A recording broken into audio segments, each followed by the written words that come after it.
Hi, I'm Jen, I'm Lauren. and this is the Build Order Show. We explore why certain things grow in certain cities. And I am so excited for today's conversation, as I know you are too, because it goes deeper than you might think on the surface. Today, we're going to ask the question, does Austin have a liquidity problem? But not the type of liquidity that most people probably think about when you say the word liquidity. We're talking about water. More specifically, water rights, infrastructure, and growth. The underground rarely thought about things that have an outsized impact on whether or not a city can continue growing. Before we dive into Austin, though, let's lay some ground pipes. You'll have to forgive me for the puns. I had Love it. so much fun with this. And talk about where water comes from. So, Lauren, where does water come from? This is a bit of a science question. Is this a quiz from sixth grade? Yeah, whenever I said that, that's what I thought was, where do babies come from? But no, we're talking about where water comes from. And I do remember when we talked about this before, I asked if you had ever used a well, and you were like, no, water is magic. It comes from the tap, right? That's right. I'm from New York City. Yeah, where does water come from? Yes. Okay. So it depends on whether you're talking about city dwellers or more rural communities. So typically water comes from a municipality if you're in the city. Then it comes from surface water. Surface water means lakes and rivers. If you are more rural America even, not just rural Texas, then typically you're getting your water from groundwater. This can mean wells, like you're drilling into the ground to pull water out of an aquifer, and that system is called a well. Now, that water can be hundreds of years old in some cases, depending on how far you drill. Well, where does that water go? So we use it, we consume it, we expel it, or we use it in cooking or eating or whatever it may be. In the city, the municipality, that water goes to a wastewater treatment plant and then ultimately gets put back into the rivers and lakes downstream of the city. If you live in a rural community, then that water goes to a septic tank, which then leaches into the soil, then becomes groundwater again, refilling that 100-year-old, potentially, aquifer. The sludge we won't have to talk about, but that goes to the wastewater treatment plant, typically in a city or community for further processing. So now that we know the magic of where water comes and goes, let's go back to Austin. Today, we're going to talk about the major conflicts Austin has had with water. First being creeks drying up and what that means for Austin's green culture. The second being how we can maintain enough water to support Austin's growth, something I know you're very interested in, Lauren. And third, water system failures like the boil water notices that we've had and how Austin is addressing those. We'll learn how we got our water throughout all of this, as we talked about, but more specific to Austin. We'll talk about who's in charge of making sure everything just works magically from the tap, and how these entities are planning for our water future. And last but not least, we will talk about whether or not Austin's growth story comes down to whether the math holds water. So, will Austin's water supply keep pace with its growth, or will it be left high and dry? Those are the questions we're going to answer today. All right, so first and foremost, let's talk about these conflicts that Austin has with water. I don't know about you, Lauren, but when I moved here, people came for quality of life. It was known as the green city of Texas when you're comparing it to Houston, Dallas, San Antonio. And it's known for being green because of Barton Springs, which is our 65-degree temperature year-round spring-fed pool that everyone loves. You can get out on a party boat on Lake Travis. This was something I loved to do in my 20s, not as much now, but still fun. There's kayaking, stand-up paddleboarding on Town Lake, Ladybird Lake, hiking and swimming on the Greenbelt. I did that almost every weekend when I first moved here. So for you, Lauren, was this sort of green mentality and water important to you whenever you moved here? Oh, yeah. I think the outdoors is a big part of Austin, and it drives part of why it's such an attractive place to live for a lot of people. And it's way of life, or, even I think there's an aspect of culture around it, right? Like Barton Springs is this sort of mythic place for a lot of reasons. And it's funny because I think a lot of people imagine Texas like West Texas, where, it's just, rolling deserts, and, you come to Austin and you drive down the hills and it's very green for a lot of the year. Exactly. Yes. Actually, most of the year, even in the winter right now, it's 70 degrees in February. I know. Enjoying it. Yes. But I will say in the last few years, the last decade, a lot has changed with respect to Austin being such a green city. So we have a lot of environmental signals that give us pause, or I think raise not necessarily alarm bells, but certainly caution. So if you look at the Barton Creek Greenbelt, which I don't know if you've had the opportunity to hike in it, we'll have to go sometime. I love hiking it. I used to love swimming in it, but it is not nearly as accessible of a swimming spot. And I actually have some photos, actually even better videos, that I wanted to show you. And we'll make sure the sound is on. Hopefully it is, so you can hear it. So the first video I took in 2015, and it's a part of the Greenbelt I enjoy hiking. And there's a creek, Barton Creek. Okay. Alongside it. So you can hear perhaps the water. Yeah. And you see how fast that water is moving, right? Mm-hmm. I mean, it is like, not torrential, but like, it's pushing. Like, that is some water. Versus this video that I took maybe a year and a half ago. Oh, wow. Same spot. Already. Yeah. And now this is interesting because this is before the very strange summer weather we had, which made the news nationally this past summer, with a deluge of water in Hill Country, and the rise of a lot of the natural aquifers that Austin has, and lakes. I've sailed Lake Travis before, and I think it rose 30 feet. Oh my God! In just a few weeks, which is fascinating. And until you realize that it's not quite a lake, it's a dammed up section of a river. Exactly. Yes. And our water treatment plants can only process so much at a given time. So they can't actually keep up with, there's something called turbidity in the water. Whenever you have these major floods, they make the water cloudy and difficult to be processed. So you would think, yes, we have so much water. Why are we ever running into a potable water problem, which we'll talk about later? But it doesn't actually equate to drinkable water when we have so much rain like this. And again, as we mentioned with the aquifers, the water actually seeping down far enough into the ground can take decades, if not centuries in some cases. Often we don't even let it get that far because we need to use it. Interesting. All right. So that is certainly an issue that we have an environmental signal.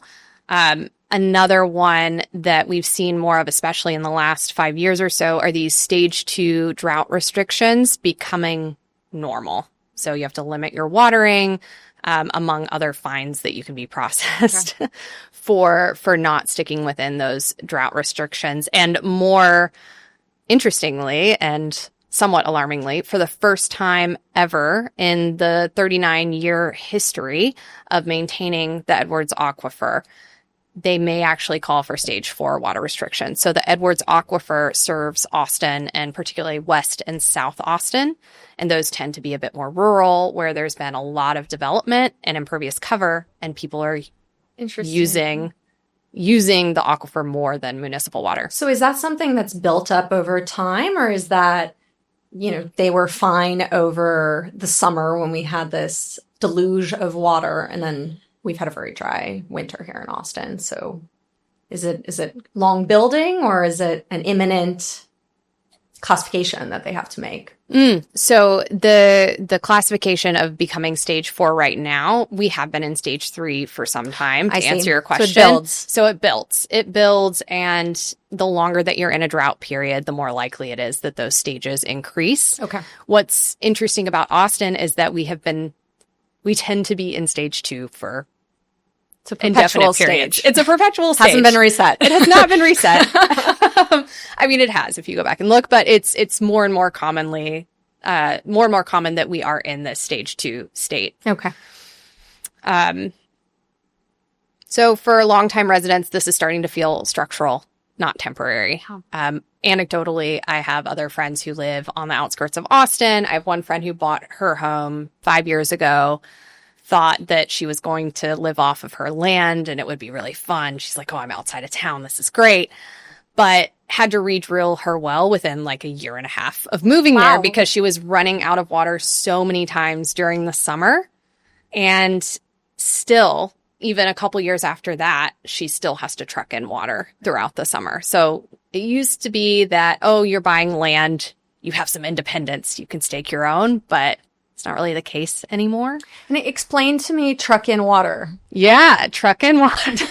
I had to learn about this too. So, because my husband and I are also building a home and we have a permit to build a well, but we have also explored, well, we might have to truck in water. With the wells today, you cannot pump as much water as you want. You are limited to how much you can pump. So in Austin, you can pump 7 gallons per minute, if I remember correctly. What that means is you need more water than that to live your daily life. So you set up a water storage tank and you just pump the 7 gallons for every minute indefinitely and filling up that storage tank. And then you use that storage tank. What happens is you end up using all of that storage tank during the summer and it can't keep up with the demand. So then you end up pumping water into the storage tank and it's a lot more expensive to do that. Okay. And where are they getting that water from? There's third parties that will supply water for you the same way that you can buy bottled water. So it could be from anywhere. Could be from anywhere. Really? Yes. Fascinating. Yes, exactly. Which we are going to talk more about importing water here in a little bit too, because that is certainly an issue. So for contrast, I grew up in East Texas, always grew up on wells. My dad would drill the wells. He always loved doing that. And the well I grew up on was 55 gallons a minute. So we never had a storage tank, just for contrast to answer your question. Now, you bring up a really great point of where are you getting this extra water when you need it, when you do run out.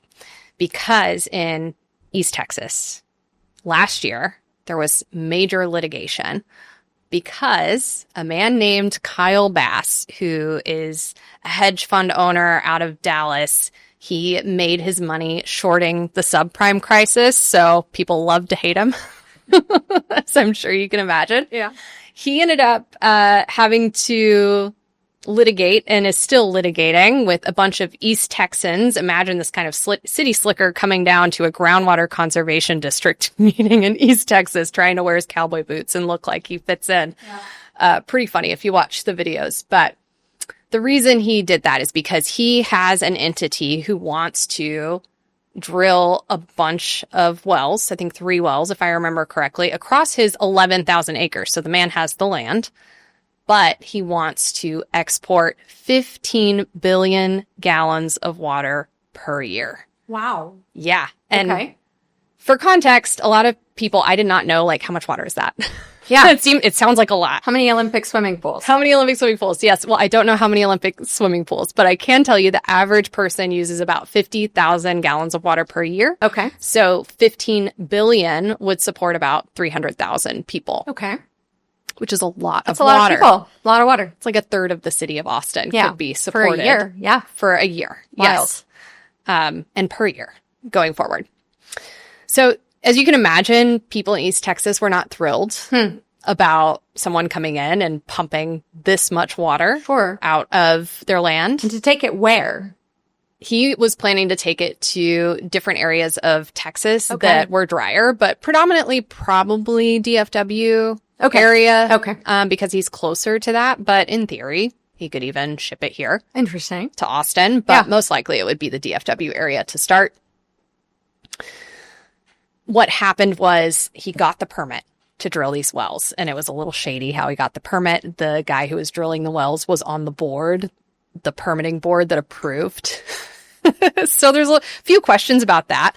that have popped up. But what happened was the permit got approved, and then Sanderson Farms, who is a chicken farmer, my brother actually interned there, out in East Texas. They're known. Yeah, they're known. Yeah. They're a big name. They're a big name. They sued him and said, hey, we have a bunch of chicken farms that are going to be harmed by this.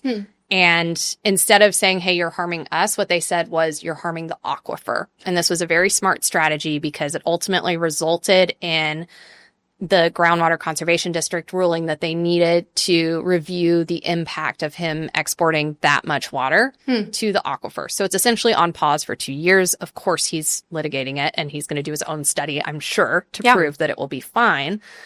But it does beg the question of, you come to Texas, you buy a bunch of land. A lot of people think like, oh, you're a Texan, you can do whatever you want, come and take it mentality or independent. Sure. And you buy 11,000 acres, which is not a little amount of land.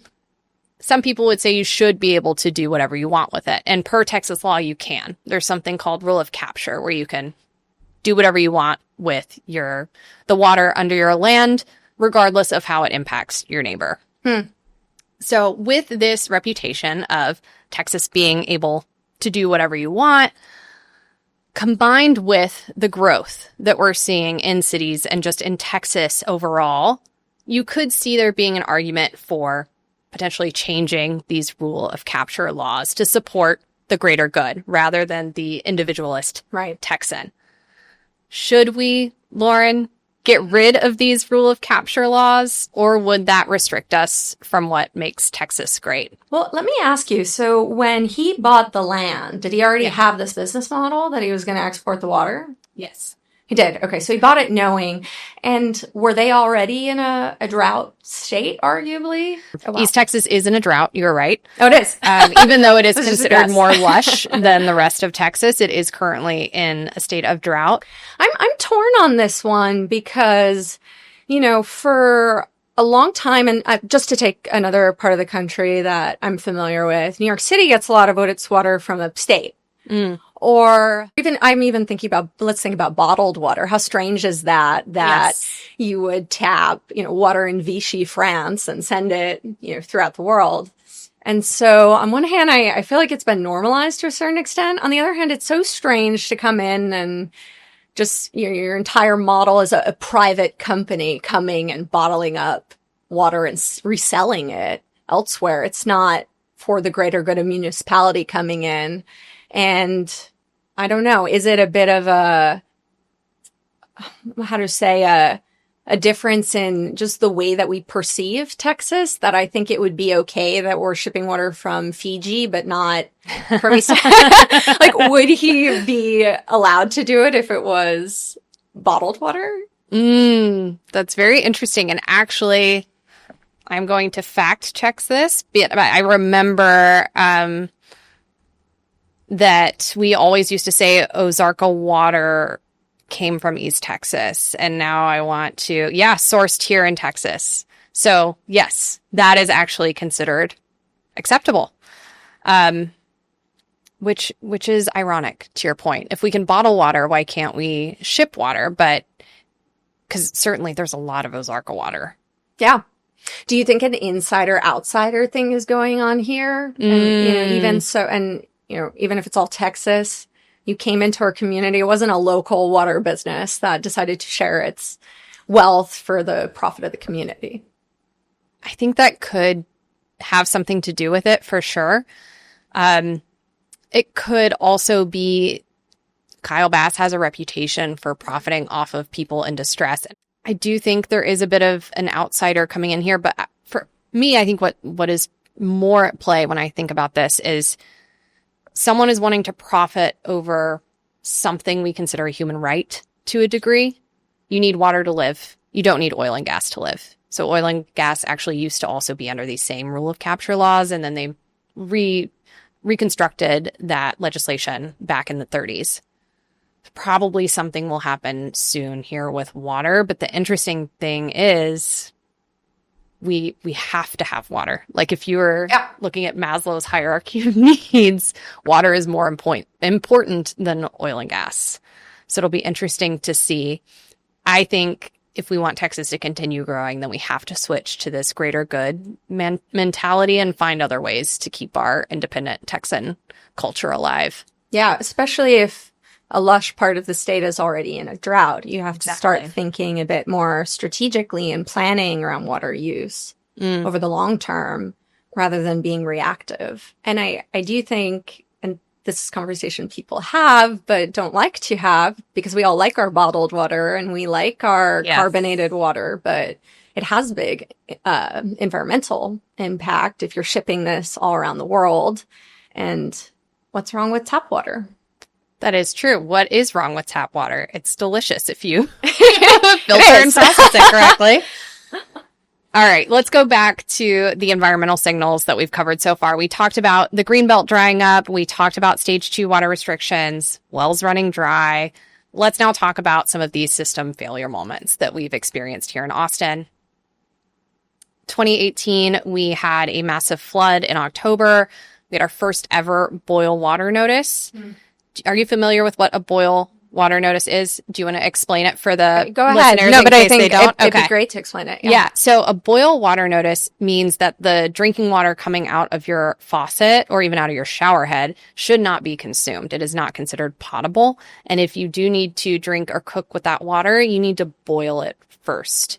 And this could be due to a variety of different reasons. Turbidity when there's massive floods, as we talked about earlier, is one of those reasons. And that is what happened in 2018. In 2021, just a few years later, February, we had snowpocalypse. For those of you who aren't familiar with that, it was very, very cold. And due to that, there was a treatment plant power failure that caused us to have yet another boil water notice. Then in February 2022, a year later, we had our third boil water notice in just 4 years. That one, though, was a straight up operator error. Someone pressed a wrong button or something and made some massive error that impacted all of Austin. And all of these boil water notices were huge issues because restaurants couldn't serve food at all or water. Families were boiling water obsessively for babies even after the notice went into effect because they were afraid. You're powerless if you're a renter. You're scrambling if you're a homeowner. You're buying up bottled water because you have to, right? So at what point does this start feeling like just a system failure rather than bad luck? You know what I mean? It does. It is a system failure. It is a system failure broadly. All right. So those are the environmental impacts that we wanted to talk about, the major conflicts that Austin has with water. To recap, it was the greenbelt running dry, the stage 2 water restrictions, wells not being reliable, and these boil water notices effectively being normalized. Yeah. So if water is part of what has made Austin great, what happens when growth outpaces the tap? This is where we're going to talk about how Austin's water system actually works, who is in charge, how our water supply works today. We're going to share some stats about that, especially from a water usage versus growth standpoint, and how this impacts real estate development. So who is in charge of our water? It's 3 different entities. Austin Water, they run the treatment plants, pipes, supply planning. The Austin Water Forward Plan we'll talk more about in a minute. Their director is appointed, not elected, and reports effectively to City Council. We also have the Lower Colorado River Authority, commonly called LICRA. You're nodding your head. I think you've heard of this one. They're in the news a bit more. I follow them on X. Nice. Very engaging. Good. Yes. Yes, they are good. Actually, I have a college friend who works there. They manage the Highland Lakes and Colorado River releases. They basically are in charge of the surface water, which again supplies all of our potable drinking water. The third major entity in charge of our water is the Texas Commission on Environmental Quality, also called TCEQ. They enforce drinking water safety and mandate those boil water notices. So let's talk about the reality of where we are today with our water supply for the city of Austin. As we talked about, there's certainly some controversy around importing rural groundwater to support a city. Austin, to its credit, has not needed to do that. All of our water comes from surface water today for potable drinking water. And the reason we're able to do that, even amid Austin's insane growth over the last decade, is because we have relied on conservation and reuse. Yeah. All right. So let's talk about the different sources of water and how we're using them. With municipal water, as mentioned, it's all surface water. The city holds municipal water rights that allow us to divert up to 292,703 acre feet per year from the Colorado River Highland Lake system. Okay. Wait, and this is fascinating because so what you're saying is that the Colorado River system is parceled out to different municipalities. So you have the state component, which gets talked about quite substantially in the news, where different states are trying to figure out how much they can draw, negotiate with one another. Yes. Sometimes you have different, I mean, not the Colorado River, but sometimes you have even different countries that are negotiating with each other over water rights. And then it gets parceled out somehow to the districts. That's really interesting. So I do know it's a negotiation with the different cities for city by city needs. So for example, San Antonio does import groundwater from other regions of Texas, and they negotiated that with those cities. Okay. So it becomes a city by city basis, and how much will they be willing to pay for it? I see. Okay. And as a city, you might say, this is going to help me fund other priorities, and I'm willing to sell them my water. Okay. Exactly. Interesting. And you might think we have more than enough in this area to support our residents, so let's profit off of it, to your point, and use that money elsewhere. And it's funny because unlike the rule of capture discussion we were just having, this feels a little bit more above board that cities in the same state. But right? It is certainly more above board from a political standpoint. It's more tolerated at a political and social level that cities might be negotiating with each other for how they want to administer growth and population and hard constraints. That's right. I think that's a great point to make, and yet another reason why rule of capture probably needs to change, because it is so privatized right now. Mm-hmm. And that will probably never be legislatively popular, or politically popular, rather. No. All right, so back to the amount of water that we can supply on a per resident basis today with our municipal water rights. So again, we can supply 292,000 roughly acre feet per year. I had no idea what that stat means, so I'm guessing if you do, that's great, but I did not. So 1 acre foot means about 325,000 gallons. What does that mean, right? As I mentioned earlier, the average person uses about 50,000 gallons of water per year. So 292,000 acre feet translates to about 95.3 billion gallons per year of water under our water rights today. That would support about 1.9 million residents. Okay. So we're good from that standpoint. And it's funny, if I can just observe that maybe part of the challenge with all of this is the average person has absolutely no concept of how much water they use, right? Relative to how much is available. Yes. And so you've got a bit of a tragedy of the commons thing here going on at all times. It's a very abstract concept. Aside from the different initiatives you might be like, turn off the tap when you're brushing your teeth, things like that, we all internalize. But I would wager that 99% of people, if you pulled them over on the street, would have absolutely no idea how much water they use in a year. That's right. They would have no idea. And I will say Austin Water knows that. And they've been very wise in how they've executed their conservation strategy. Mm-hmm. Everyone in the city of Austin who's a homeowner, I'm not sure about apartments, how it works with submetering, but on the homeowner front, everyone has to have a smart water meter. Mm-hmm. And then you actually get charged per tier of water usage. Well, and it's funny because if you're renting or you own here in Austin, you get charged for water. Exactly. And you see it in a way that you might not ever see it in New York City, where you don't ever get your water bill traditionally. And someone's picking up the bill, your landlord, right? Yes. Or like the co-op, whatever, that goes into your condo fees. But what I think is really interesting about that is it's become pretty normalized to get weekly power bills where you see if your energy expenditure has gone up, and you can even see per day. And you start at, and if you're me, you start asking yourself why you went on vacation for a week and who was using all that energy, and start, learning a lot about fridges. But you don't get that for water today. And I know there's some startups that are trying to do that, but I wonder why they started with it. Why do energy and not, why isn't anyone doing water, or why isn't it in the same email? That's a great point. And that answers my question on apartments. Do not do this today. Residential, you do have single family residential. You do have a bit more insight, which you can see your usage and you get charged for that usage depending on how much you go over. Yeah. So that is interesting to know. But back to how much the city of Austin is using water.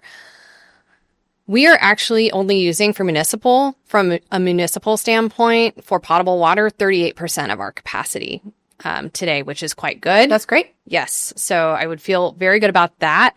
But as far as the total amount of water, not just on potable uses, but commercial uses, agricultural, we're at 93% of our surface water use. So that's a little bit higher.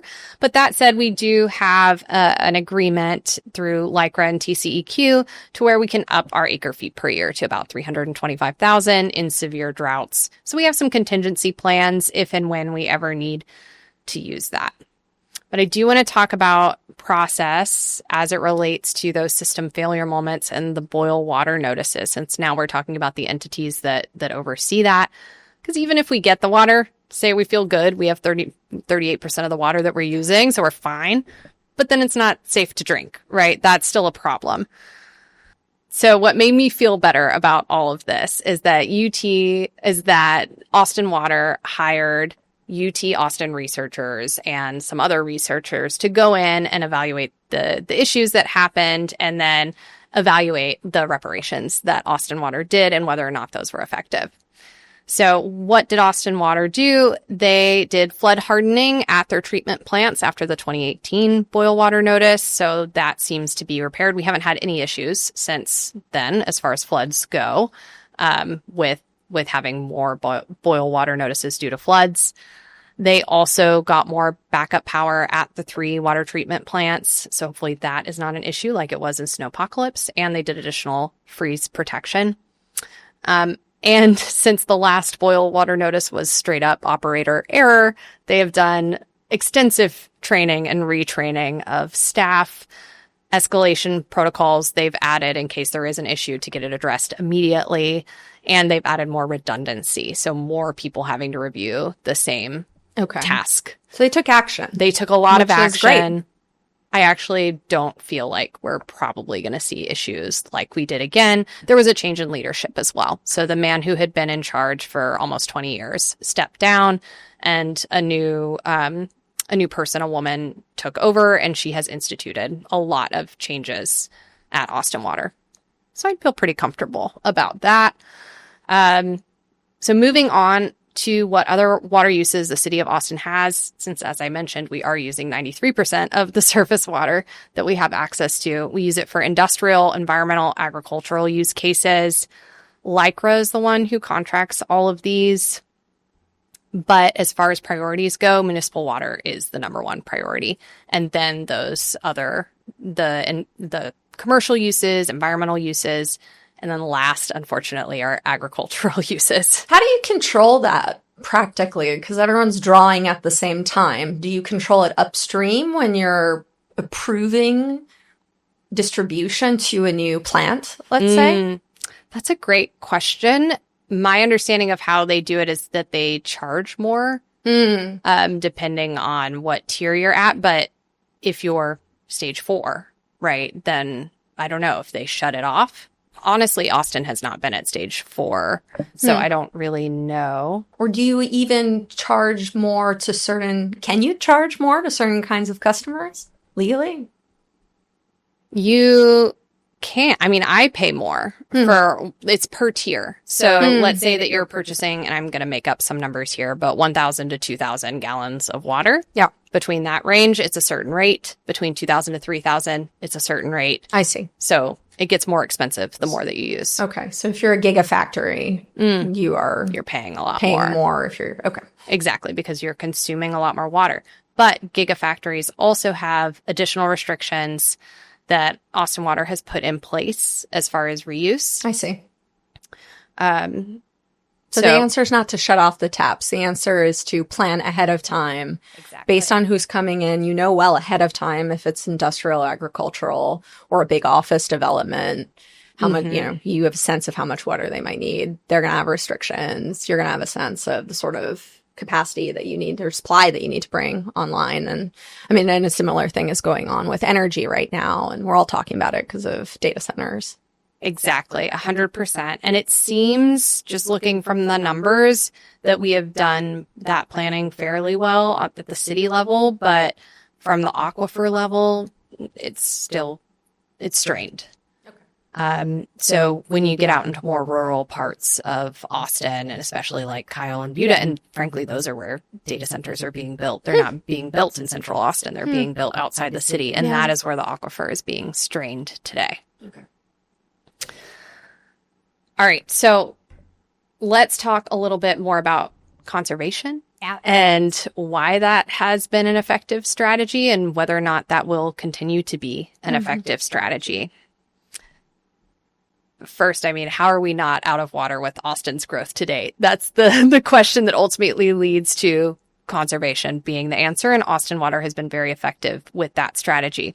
So in 2023, we used the same amount of water, essentially, as we did in 2011 across all of Austinites, even though we had 140,000 more residents. That's an achievement, a huge achievement. Huge achievement. And it's the smart water metering. It's the education, to your point about turn the water off if you're not brushing your teeth, that Austin Water has been very successful with instituting. And then if you go even further back, and I want to show you this chart, Austin's population in 2000 was 650,000 roughly. 2024, we were at 1 million, so over 50% growth.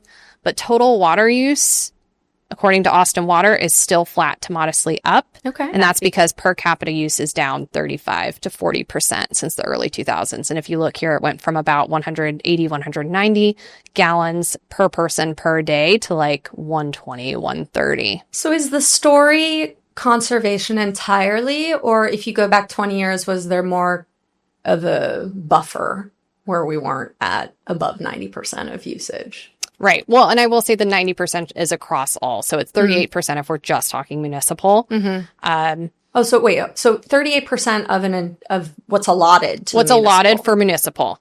And it's 93% of that is what we're at capacity for the entire city's use. Okay. But the municipal side has the first rights. Okay. So they've got, if for some reason we go over 100%, those folks who are over 100% don't get any water. Okay. But we can continue to use from municipal will take from from that. So, but and I guess back to the question then, is it just a story of conservation in your view that per resident usage has gone down over time? That's obviously a huge achievement. Why we've been successful, almost kind of flatlining the water consumption in your years, or is it there was more buffer up front where residents, like let's say you had, 100% was the amount of water that you had, and we were using only 70% in 2000 of how much water Austin had access to in a given year. And now we're using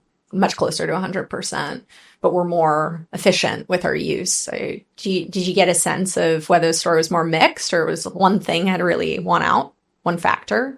If you graph those, you're going to see like a crisscross in the middle, to your point. So the conversion, the conservation has been so effective that is what has really dropped and made our water use stay flat.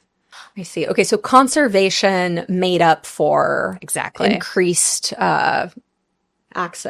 usage of the water. Interesting. Okay. Exactly. Oh. So what happens because eventually those lines will cross, right? We can only conserve so much. We still have to live on water. So that to me is a bit concerning. Yeah, because there's a supply side story here too about adding more water, which could have been a bigger part of the story over the last 20 years. Exactly. Well, and that goes back to our earlier conversation of importing water when you need it. Like, we didn't have to worry about that 10 years ago, 20 years ago, because we had plenty. But it is something we may have to worry about in the not too distant future. So Austin hasn't historically imported water. We don't need to. Well, never say never. There may have been times in the city's history that I was not able to uncover, and someone may correct me on that.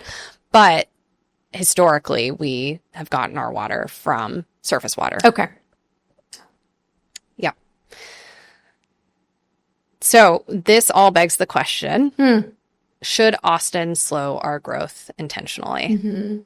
And such an interesting question. Yeah, well, one thing I wanted to linger on, I think there's multiple ways to answer this question, was, should we?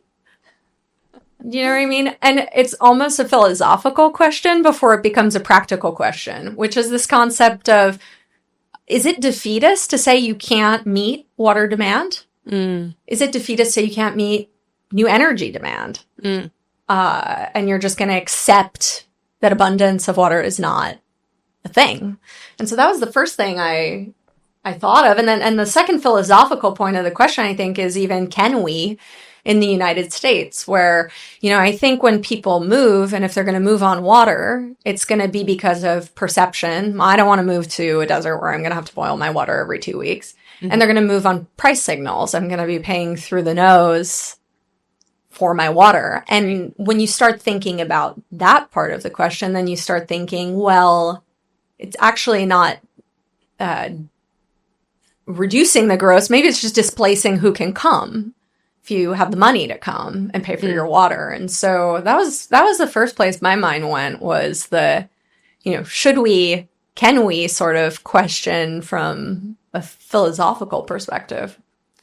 I like that. And I think that's an excellent argument too, because if you think about desert areas like Saudi Arabia, for example, why even live in that area? Sure, oil is abundant. Maybe you just ship people there to get the oil out, but it's a desert, it's an arid area.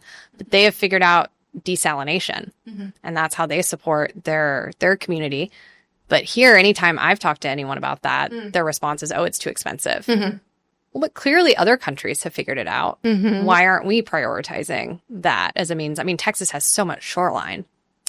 Yes, desalination is really interesting to talk about. And actually, one thing, I mean, if we go to the engineering side of the question, right, which is, and even just to take a step back very quickly, because I found this absolutely fascinating, because I too looked at the Austin City report about water. And let's just give props to them for a second, because how rare is it to look 100 years out for water at the city council level and put together a very thoughtful report.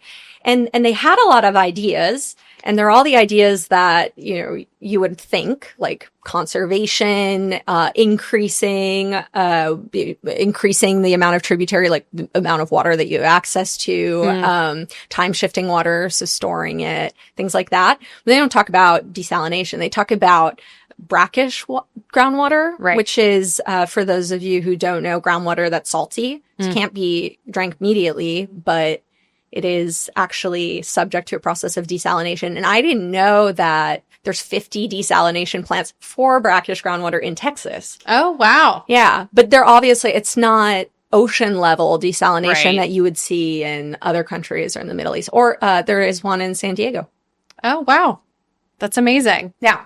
Well, yeah, if we have the technology, let's just improve upon it. I mean, we have all of these really smart, technically minded people, especially in Austin. Yeah. And it's funny because that's the engineering side of it. And just to loop back on our philosophical question, I mean, I think isn't part of the problem that you took Saudi Arabia as an example. I mean, you know the constraints that you're coming into if you're from there, you live there. You live in an arid desert environment for, I don't know if it's the entire country, but a vast percentage of the land. And so water becomes an existential concern that you need to address. And in some countries, if you look at Israel, it's an existential concern and a big engineering problem, which is completely fascinating. But in the US, I mean, it's such a diverse landscape. You know, if you're fed up with your water restrictions in Las Vegas, go move to Michigan. And I think, I think, and I'm curious if you agree, I think this holds us back sometimes in terms of moving forward, because when you start looking at big water projects, they're typically of national importance and they require immense effort and coordination and engineering. And now maybe Texas wants to do it at the state level, but it's hard to imagine the US doing it at a national level. That's so interesting. I could not agree more. And maybe this is just my like natural Texas pride. Yeah. If any state's going to solve it, I feel like Texas will. It's a state of independent people who want to be able to live life on their own terms.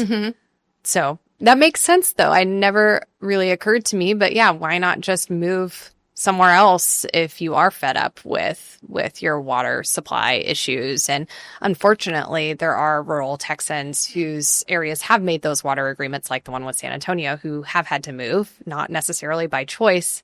But if people do have the choice, then they vote with their feet where they want to be. Yeah. Your point. And yet you raise such a good point, because it comes up in so many different ways on policy and on constraints. But yeah, if you're upwardly mobile and you have the money to do so, you'll move with your feet. But there's a lot of people who can, and and they have to disproportionately suffer the consequences of the water issue or whatever other issue that might harm them. And one interesting example is Corpus Christi. I'm sure as a Texan, you've either been there or heard Many about times. it. And I did not know that they've had this long-term flirtation, if you will, with a desalination plant. Yes. And the stories that you hear from the community are truly frustrating and tragic about the amount of time that they're on boil water notices, but it's really mired in political conversation and environmental review. There's a lot of drawbacks with desalination that we can talk about,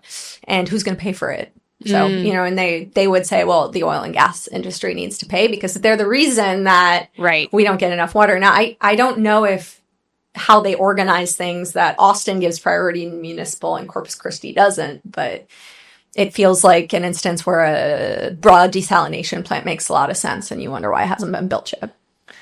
Yes, I could not agree. And actually, when I was referencing it, I was referencing a conversation with a high school classmate who lives in Corpus Christi and constantly bemoans the fact that they are not able to build a desalination plant. And he works in energy, by the way. Oh, interesting. Okay. So a lot of the folks down there work in energy. So they're kind of probably of two minds on the issue. Yeah. Well, I'm happy to talk about desalination plants. Oh, I would love to learn more. Yes, if you have more information on it, I'm curious. So desalination is a really interesting tool, but it has drawbacks, and I wouldn't pretend to say it's the solution for everything. But in some places, it really is a phenomenal process and tool and solution to the problem. And actually, I think one of the most interesting areas is Israel, to look at Israel. So for those of you who don't know, so Israel, the whole water issue is born of necessity. So if you go back even to the 60s, there's the Sea of Galilee, or Lake Kinneret. That's the only big freshwater source in the entire country. And there was an enormous engineering project that was taken decades ago to basically pipe water all the way from Lake Kinneret to southern parts of the country. And it's an amazing engineering feat. I highly recommend anyone to look up a video on it, because part of it wasn't all downhill. They had to actually elevate the water in altitude. So it was this enormous achievement. And it worked for a really long time. But what happened was eventually growth and changes in the climate sort of outpaced their water needs. And so they were experiencing really serious droughts in the early 2000s, and they were trying to figure out what to do about it. And so they undertook another massive countrywide engineering challenge, and they did central water planning. And over decades, they built desalination plants along the ocean.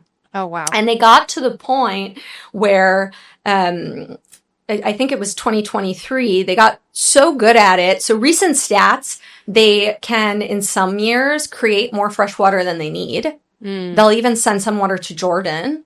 Wow. And in 2023, I think that was the first year, a system was switched on because they had an idea that they wanted to try to pump the desalinated water back into the Sea of Galilee as a national reserve. So not only did they create a system where they were creating fresh water for themselves, I mean, they were actively repumping it back into the natural ecosystem and, as storage for later. And so here's another really funny stat about them. Areas that were barren in 1959 produced 60% of Israel's fruit and vegetable exports today.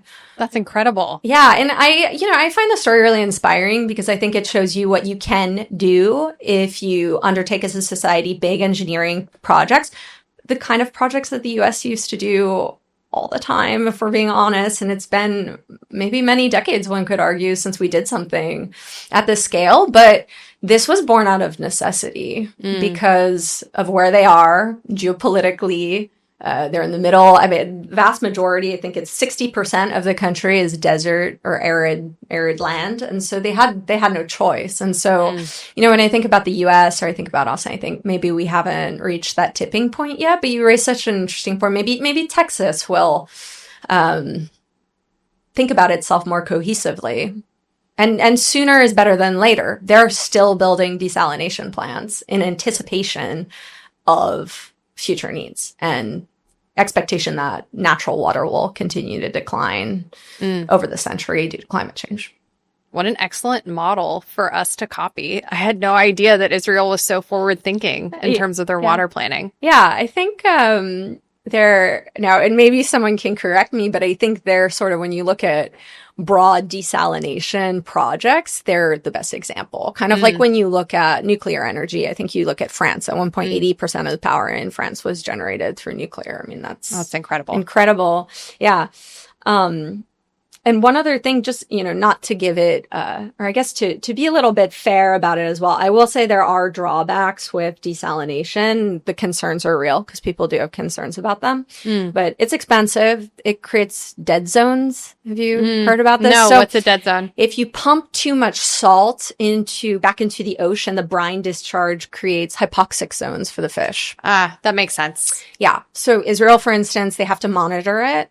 And they pump the water back offshore, and they benefit the Mediterranean as strong currents that they benefit from. But there's that, their intake mortality, basically, fish and other things being sucked up. So, there's some interesting drawbacks that you definitely have to mitigate. And I guess it comes back to the point, there's no such thing as a free lunch in anything, including water. There is no free lunch. That is true, including water. We need water with our lunch too.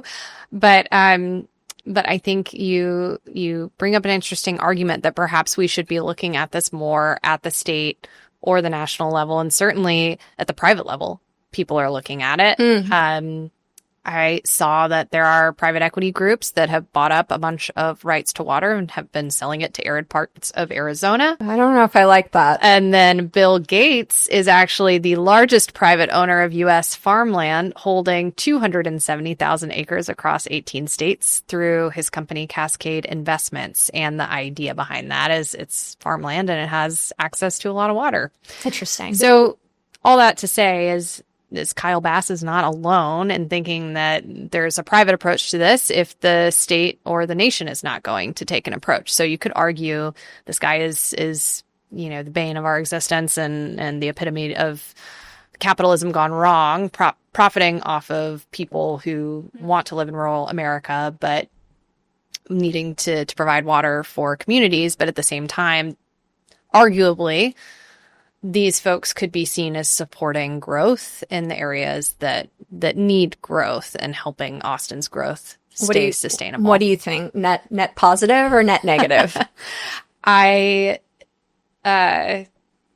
don't trust an individual to make the best decision for a group of people just across the board. I think that it needs to be, as much as I hate committees on an individual corporate level, I think that decisions can be much faster if you work in small teams. But I think there needs to be a small team at the state and the national level solving this versus not a huge committee and not an individual, because an individual may have other priorities that are not in the best interest of the broader public. Yeah. Yeah. And certainly the individuals that we talked about have been in the news, might be a little, contentious, or even just, private, whether fairly or unfairly, private equity even might set alarm bells off in some people's minds. And it's not because they're investing anything. It's because they're perceived as investing in a public utility. Like that's right. Water. It's funny because as you say this, I'm going to hedge a little because I feel like it's one thing for them to come in and buy land and move water around that is strange to me. That seems to, right? Like we're back to the bottled water discussion, but it's, you're used to it being managed by the public for the public good. And we technically all own it because we're paying taxes. But would I be opposed to a Bill Gates creating a desalination plant and selling that into the city? No, right. Not at all. That feels like a known business model. Like you would build a solar farm and charge, you paid for the investment. So, you need to be compensated for the investment, and that initiative needs to pencil out. So I'm surprised. It's just interesting to me that they're doing the low-hanging fruit and they're not investing in the future of all of this. Now, maybe they're investing in some interesting startups that I don't know about, but I think that would be more palatable to people. It could be, although devil's advocate, if you had a lot of shoreline, you may not feel that desalination is to your benefit unless it's being monitored appropriately. But to your point, in Israel, they have an entire entity monitoring this versus some individual who's just taking the water out and maybe not planning for those dead zones. Yeah. Right? Well, that's what's kind of, among other things, that's one of the things that's hurting the Corpus Christi project, which is environmental review. Although the Gulf of Mexico in general, I understand it to have more hypoxic zones and be way less hospitable to sea life than the Mediterranean. Maybe it's because of the oil and gas, but that's, anyway. Now maybe that increases the gravity of not doing anything further that's going to upset the environment. Or maybe you could tell yourself, maybe that's a great place to do it because we already made a mess. I think that's a good way to end the conversation on Austin's slowing growth is we do make messes, but we learn from them. And hopefully we'll continue to find ways, whether it's desalination or getting a Texas or a U.S. Group together to figure out how to solve this problem in the same way Israel did, to your point. So we've danced around this a bit, but I did want to quickly talk about the impact to commercial real estate development because the conservation so far that we have focused on today has been around residential use conversation, but there are reuse requirements for commercial as well, and specifically on-site water reuse requirements. And this is from Austin Water's Water Forward plan that you referenced earlier, where they're planning 100 years into the future, very wisely trying to prepare for all scenarios, including future droughts. If you're a developer here in Austin and you want to construct a building that is 250,000 square feet or larger, we're talking office buildings, campus-style developments, high-density multifamily, then you get triggered for these on-site water use requirements. Now, funnily enough, I think I told you this, Lauren, when I told my husband this stat, his first question was, well, have we seen a spike in permits for buildings 249,999 feet? Clever. Yes. And in case you're wondering that too, unfortunately, I was not able to get that data because this has not been in effect that long. Someone knows. Someone knows in the city. They should just have a random number that they change by just, 1 unit every few months, so you never really know. Oh, so true.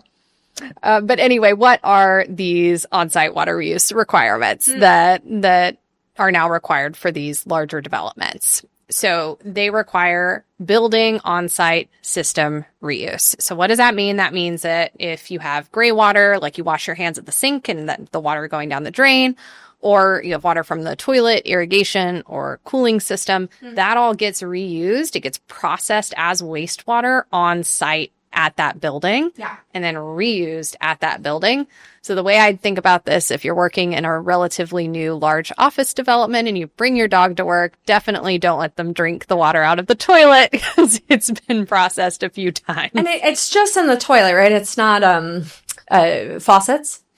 The water coming out of the faucet is coming, like the tap water coming out is still coming from the rivers through the normal municipal potable water. Got it. But anything going down the drain Yeah. then gets recycled Yep. on site. Yeah.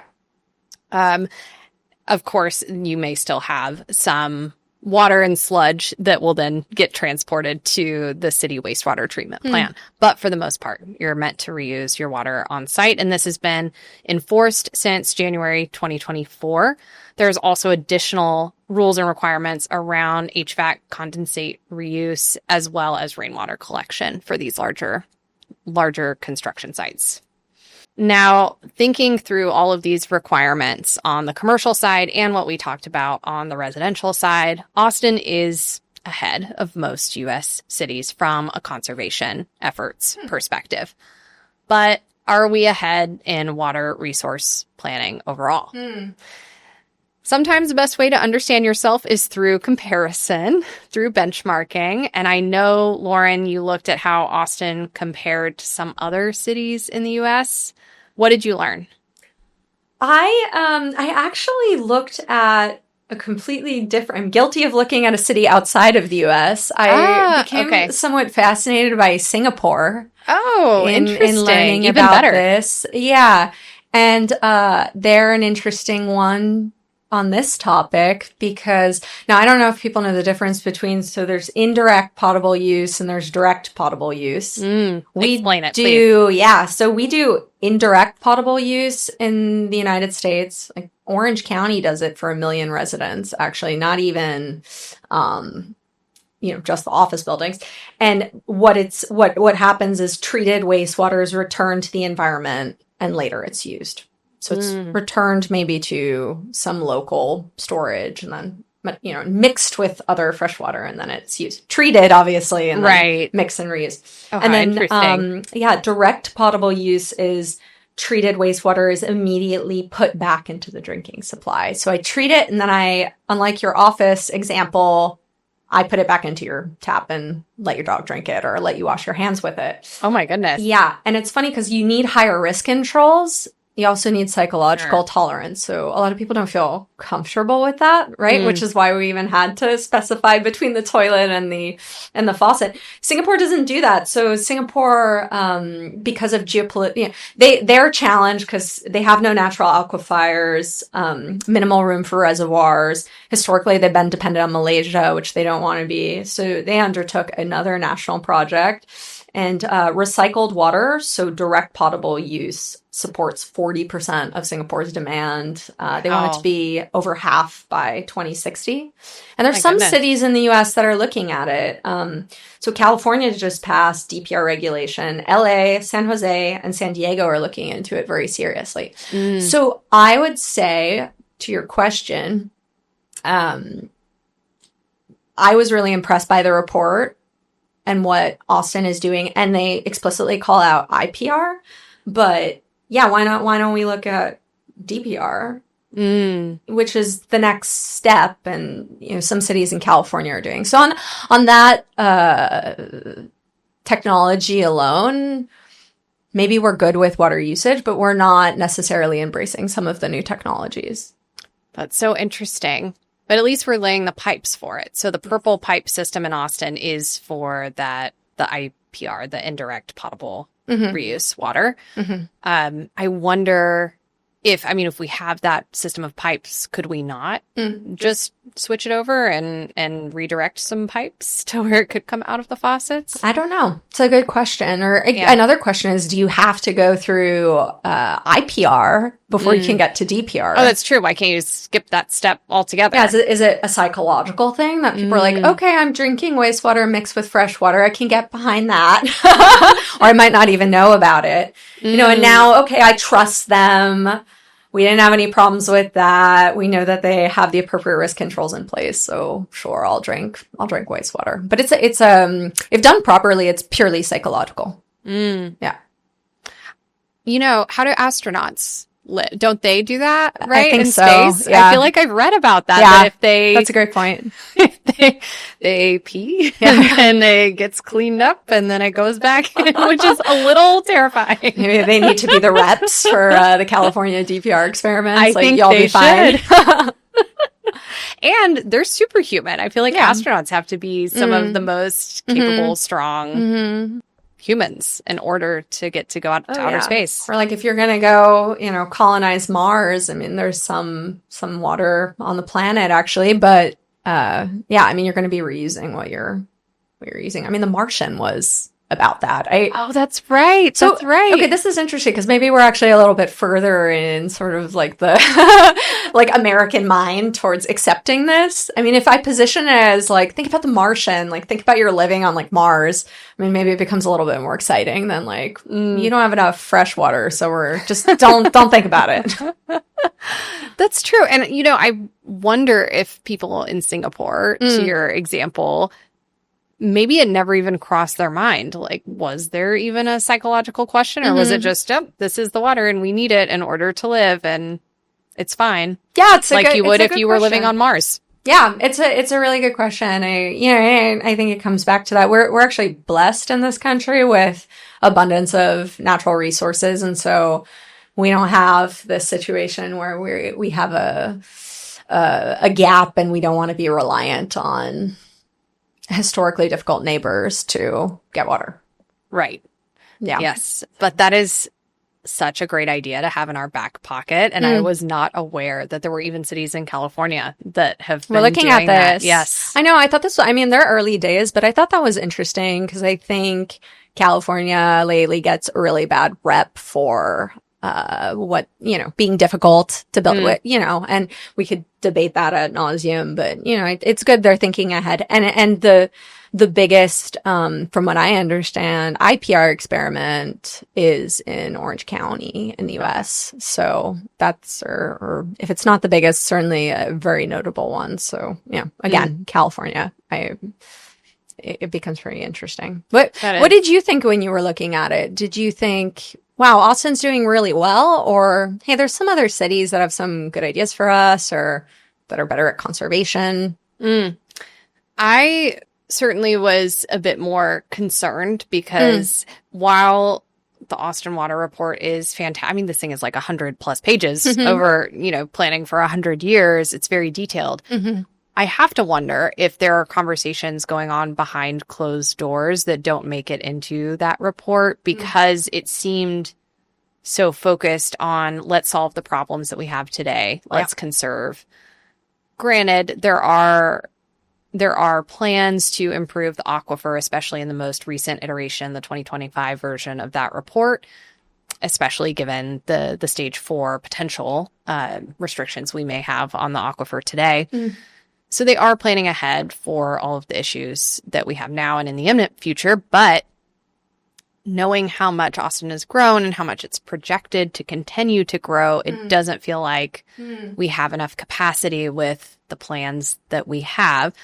So IPR or DPR, to your point, DPR especially, makes way more sense to me. And I have to wonder, now that you've said this, I mean, the Purple Pipe Initiative, installing all of these purple pipes, which is where all of the gray water and other wastewater would get reused within those pipe systems for the city, makes me wonder if someone behind closed doors is thinking, at some point, we will need to go to DPR, so let's flip it over and let's have all the pipes ready to go, because that would make so much more sense. And to your point, there could be a psychological component where they don't feel comfortable. They don't think the city is ready for it yet. This is all hypothesis. I don't know. But otherwise, previous to learning what you just shared, was a bit concerned about where Austin is. Interesting. Yeah. And these reports take a really long time to make. And sometimes as soon as they come out, they're dated. And exactly, you ask questions about whether you should have thought further ahead. Yeah, 100%. Yeah. And it's not that, again, we're at 38% of our capacity for municipal water use. We're probably fine from that standpoint with the surface water that we have available, but the groundwater is what makes me concerned, and just knowing that wells have been drying up. Yeah, I see. So what can we do to not have so much strain? And most other cities, at least that I saw, that are in sort of arid areas like Las Vegas, tend to rely heavily on IPR, lots of water reuse, and they're extremely strict on banning certain types of ornamental grasses or water systems that are not considered necessary. Do you think that when you're sitting there looking at a plot of land, contemplating building a city, that a city like Las Vegas actually has it easier because your constraints are known going in? Whereas here we are in a totally different situation than Austin was 100 years ago, now wondering how to deal with the changing situation of less water than you had before for the amount of people, or maybe even industries that you weren't expecting in the 1940s. I don't know that they would have contemplated the kind of industry that has come here. Or they were even trying to encourage agricultural firms to come to Austin in the 40s and 50s. They weren't here. I mean, they still don't have as large a presence as other parts of the state. So, yeah, what do you think? I mean, I think to your point earlier that you made about the psychological impact and of these decisions around water, people who choose to move to a desert know what they're getting into, right? You have to expect. I mean, you see in the movies when you see the desert, someone's parched and like their lips are cracked drinking water. One would hope you would know. One would hope you would know. You're moving to a desert. Like you know what it's going to be. It's not going to be like that. And most places in the U.S. have figured a way around that. But at least subconsciously, I would hope you have that fear baked into you, knowing that that's a part of living in these areas versus living in Michigan, to your point, where it's abundant water. Land of lakes. The maybe land is that of lakes. Michigan or Wisconsin? Yes, you know you're not going to worry about it. So at the subconscious level, at least psychologically, I think to your point, we in Austin have never had to worry about it because it was considered a green city. It still is in the state, but how long will that last if we don't do something about it? And I'm not trying to be miss environmental awareness, but it's more growing sustainably, like we were talking about earlier, and just being smart, using the technological resources that we have here with all of the talented people moving to Austin and wanting to be here. Help us solve the problem so that you can live here and more people can live here who are talented and interesting. Yeah, no, totally. If you're naturally gifted with water as a city or a place, I think it's great because you have a little bit more leeway. There's a bit more forgiveness if you make the wrong mistake, or if you make the wrong decisions, make a mistake while you're growing. But to say you can't grow, I think, with constraints is just false if you look at the Israel example, where you look at what they've built, 60% of the land is desert or arid. So, right. No, you just have to solve the problem. It's kind of, it's such an old adage, but like truly where there's a will, there's a way. There is. Israel's a great example of that. We just need to learn from them. Yeah. That's the moral. They should come. I mean, I'm surprised that maybe they have, that Corpus Christi would not invite their water institution, their national water institution, to come and maybe, consult with them on a desalination project. They should. I mean, heck, even Austin Water, I think it would be interesting to have them collaborate and see what we could learn, even though we're not on the coast, but we negotiate with other cities as a standard arrangement. In Texas, Austin may not have had to do that as much, but going forward, we may. Certainly San Antonio has. So it would be worthwhile to at least learn from these groups that have done a good job at this. All right. Well, to wrap up this really fun conversation about water, I wanted to take us back to what we what we covered in the beginning, which is that water is and has historically been a huge part of Austin's identity, whether it be Barton Springs, which is fed by the Edwards Aquifer we've talked a bit about today, Ladybird Lake, paddleboarding, kayaking. It's probably very busy today because it's nice out. Swimming on the green belt, which isn't what it used to be, but there's still water there. There's hope.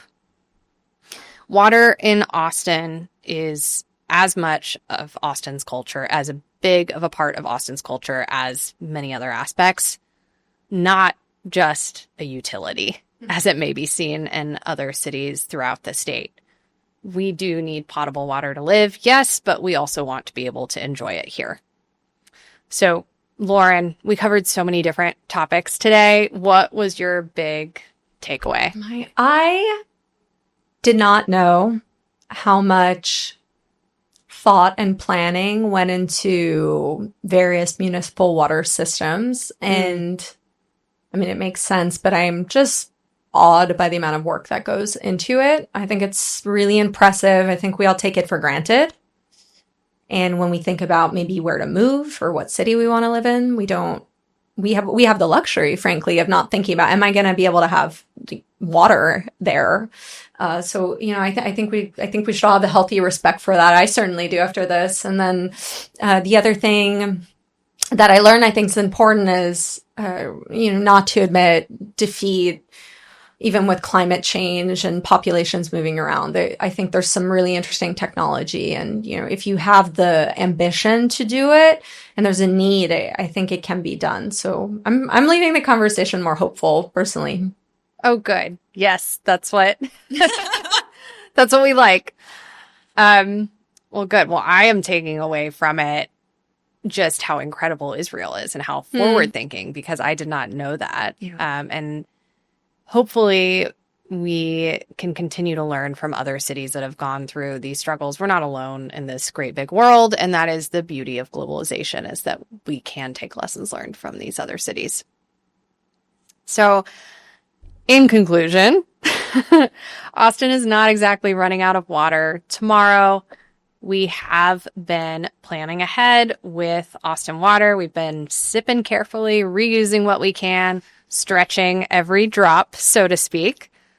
The question is, how long will that work if more people continue to move here, if more businesses continue to set up their headquarters here or set up other facilities, data centers, whatever it may be?